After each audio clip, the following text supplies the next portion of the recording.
मेरे प्यारे विद्यार्थियों, साथियों, भाइयों, बच्चों, बेटे, एक माँ की आंसू को पहुंचने के लिए हम सब यहाँ मौजूद हैं। अभी मैं यहाँ बैठा था कि मैंने उनकी टूटी हुई आवाज़ सुनी।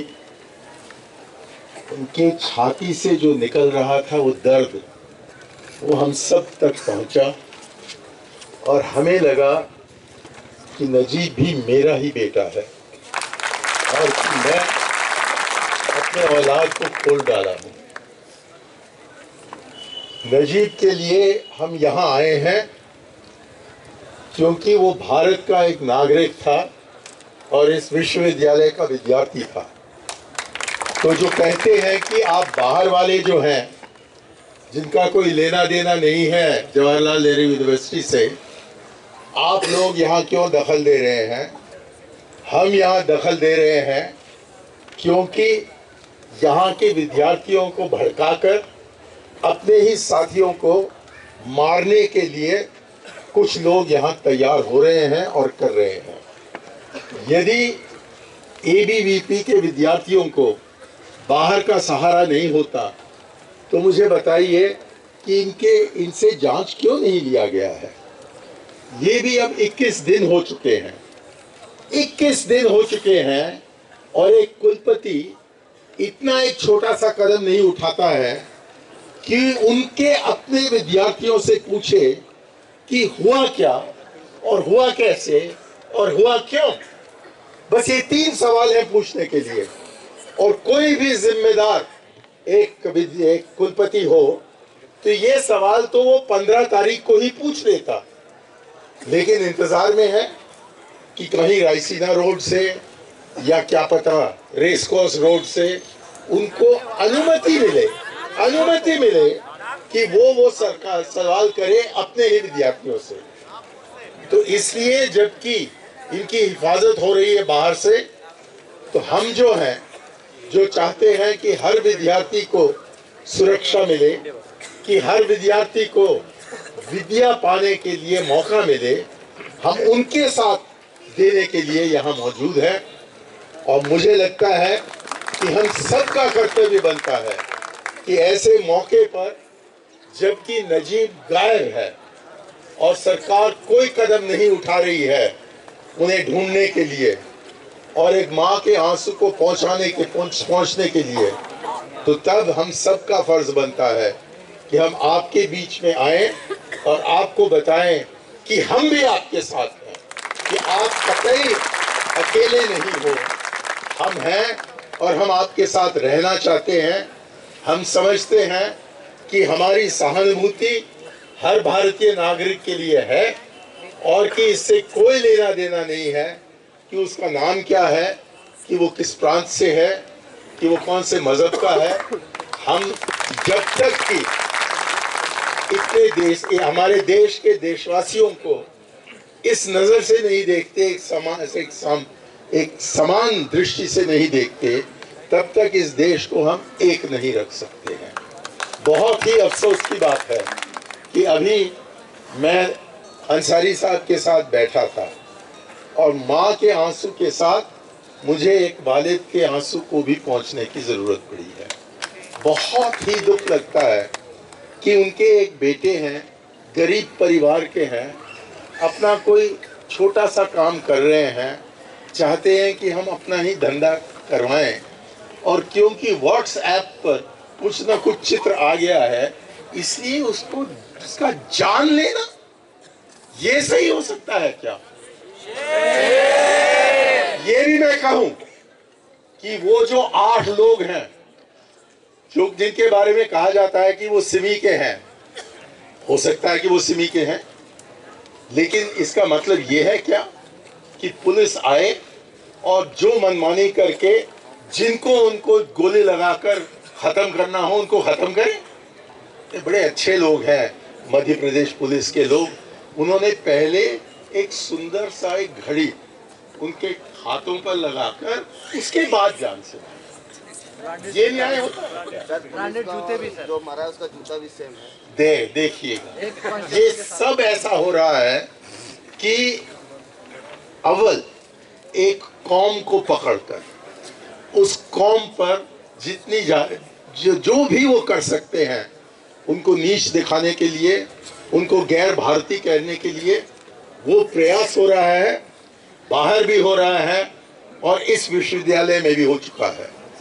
फिर एक प्रांत के लोग हैं कश्मीर, जो कि हम कहते हैं कि भारत का अटूट अंग है, और उस अटूट अंग के विद्यार्थी यहाँ आते हैं और उनके साथ ऐसा बर्ताव होता है कि जो भी उनके दिल में हो अलगापन का, उसको बढ़ाया जाता है बजाय उसको कम करने का।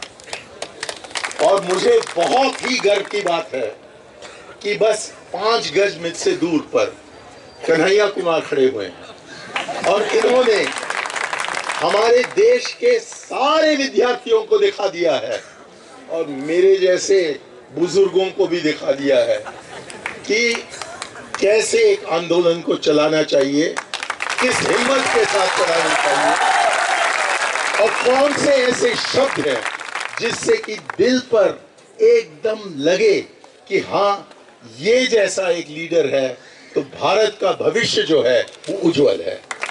बहुत बहुत खुशी हो रही है मुझे। मैंने कभी सोचा नहीं था, इसका कल्पना नहीं किया था कि एक दिन मुझको भी मौका मिलेगा कि मैं कन्हैया कुमार के छाये में खड़े होकर आपसे कहूं कि इनको आप अपना प्रतीक बनाइए। हम सबका दौर तो खत्म होने वाला है, लेकिन इनका अरसों तक चलेगा। और जब तक कि कन्हैया कुमार जैसे या इस यहाँ के विद्यार्थी हैं, और अभी अभी प्रकाश करात साहब ने हमें बताया कि उनके दौर पर ही यहाँ जो स्टूडेंट्स यूनियन बना है, उन्होंने नहीं बनाया है, उन्होंने इसको स्थापित किया है। तो एक सीधा लाइन लगता है प्रकाश करात से लेकर कन्हैया कुमार तक कि हमारे नौजवान न्याय के लिए लड़ेंगे और जो भी विषय हो उसको उठाकर उनकी मारपीट हो या उनको जेल भेजा जाए या वहां थाने में उनकी मारपीट हो, ये अपने सिद्धांतों पर खड़े रहेंगे। अपना लक्ष्य बिल्कुल साफ है, इस भारत को एक बनाने के लिए, यहाँ हमारा उत्थान होने के लिए, सबको ऐसा लगे कि हम भी इस देश के हैं और हमारा देश हमें पसंद करता है और हमें चाहता है। यही कहने के लिए कन्हैया भी खड़े हुए हैं और आप सब यहाँ मौजूद हैं। नजीब हमारा है, नजीब हमारा है क्योंकि वो मेरा अटूट अंग है, आप सबका अटूट अंग है। जो उसकी मारपीट हुई है, भारत माता की मारपीट हुई है, क्योंकि वो भारत माता के एक औलाद थे हैं और उनको ढूंढ निकालना बहुत ही जरूरी है। मुझको थोड़ा बहुत दुख है कि अरविंद केजरीवाल जी को कहीं और जाना था, क्योंकि मैं ये कहना चाह रहा था कि दिल्ली में जो सरकार है, केंद्रीय सरकार, वो कहती है कि दिल्ली सरकार में वो क्षमता नहीं है कि पुलिस उनके नीचे आए और कि पुलिस केंद्र सरकार के साथ रहनी चाहिए। तो जबकि आपने इस जिम्मेवारी को उठा लिया है कि कानून व्यवस्था का काम केंद्र सरकार की बनती है, तो केंद्र सरकार 21 दिन से क्या कर रही है? क्यों नहीं उन्होंने जांच करवाया? क्यों नहीं यहाँ आए और उन 14, 15, 16 जितने भी विद्यार्थी थे एबीवीपी के, उनको पकड़कर पूछा कि क्या हुआ, क्यों हुआ, कैसे हुआ? ये सवाल वो उनसे नहीं पूछते हैं और कहते हैं कि हम खोज कर रहे हैं। अरे कहाँ खोज कर रहे हो? ये दिल्ली के जो व्यवस्था है, कानून व्यवस्था, उसका देखभाल करने का काम आप ही का बनता है और किसी का नहीं बनता है, क्योंकि आप और किसी को करने ही नहीं देते हो। यदि अरविंद केजरीवाल के नीचे पुलिस होता तो नजीब तो अपने माँ के बाहों में बहुत दिन पहले वापस आ जाता, क्योंकि षड्यंत्र के साथ मोदी से लेकर सबसे छोटा कांस्टेबल तक सब जुड़े हुए हैं इस षड्यंत्र में।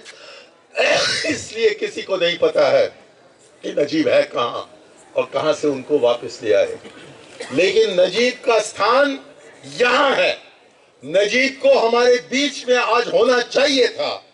यदि वो होते तो इस जलसे को कायम करने की जरूरत नहीं पड़ती, लेकिन वो हमारे पास नहीं है। उनकी खोज में है हम सब, और हमें पूरा विश्वास है कि वो हमें मिलेगा जिस दिन हमें न्याय मिलेगा।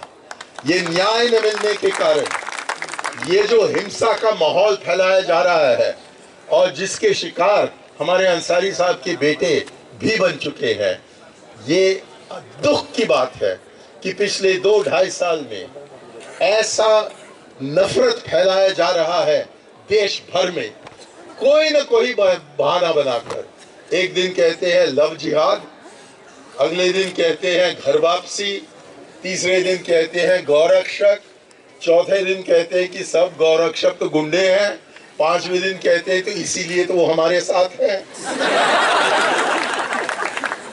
और इस देश का कि बोटी बोटी करने में लगे हैं ये भाजपा के लोग, और जो उनकी औलाद है ये एबीवीपी वाले। हम सबको उनको ये सिखाना है जो कि इस विश्वविद्यालय ने शुरू से लेकर आज तक सिखाया है कि एबीवीपी हमें नहीं चाहिए। किसी को यहां से भगाना हो तो एबीवीपी को भगाना है, ताकि यहाँ पढ़ाई का माहौल बने, ताकि हिंसा का जो एक माहौल बना है वो खत्म हो, और कि हम सबको भाईचारे के साथ, प्यार मोहब्बत के साथ रहने का मौका हमें दिया जाए। ऐसा ही हुआ करता था मेरा विश्वविद्यालय दिल्ली यूनिवर्सिटी, जबकि मैं वहाँ पढ़ा 50-60 साल पहले। लेकिन अब जबकि मैं उस माहौल को देखता हूँ और आज का माहौल देखता हूँ, मुझे नहीं लगता है कि 50 साल पहले मैं वहाँ पढ़ा था। मुझको तो ऐसे लगता है कि सदियों पहले मैं वहाँ पढ़ा था, क्योंकि इतना फर्क आ गया है दिल्ली यूनिवर्सिटी में भी। और यहाँ भी प्रयास हो रहा है कि जो सांप्रदायिकता का भावना, जो नफरत का भावना, ये सब बढ़ाने के लिए काम कर रहे हैं। इसको वो राजनीति कह रहे हैं। हम कतई उनको जगह नहीं देंगे कि वो यहाँ आए, और जो हम सब भारतीय हैं हमें एक से दूसरे को का तकसीम करवाए, जैसे कि इन्होंने करवाया 1947 में। तो इसलिए माँ आप बेफिक्र रहिए, हम सब आपके साथ हैं, और हम तब तक हमारा प्रयास हम नहीं छोड़ेंगे जब तक कि नजीब वापस न आए और आपके बगल में न आए और आपको अपने बाहों में लेकर वो आपके गले पर चुम्बन न दे, तब तक। और जहाँ तक कि अंसारी साहब आप हैं, जो हम कर सकते हैं आपके लिए, अब बेटे को तो हम वापस नहीं ला सकते, लेकिन आपके आंसुओं को देखकर इतना दुख लग रहा है, इतना दिल टूट रहा है कि मैं कहूँ कि हम कुछ भी नहीं कर सकते हैं, तो तब भी हमारी सहानुभूति आपके साथ है। और हम चाहते हैं कि आप समझे कि हम सब आपके औलाद हैं, ताकि एक लड़का जो चला गया है, जिसको मारा गया है, जान से मारा गया है, उसके बदले में आपको हम आपके परिवार के हैं और हम आपका साथ देंगे, कंधे से कंधे लगाकर न्याय के लिए हम लड़ेंगे। बहुत बहुत धन्यवाद। जय हिंद।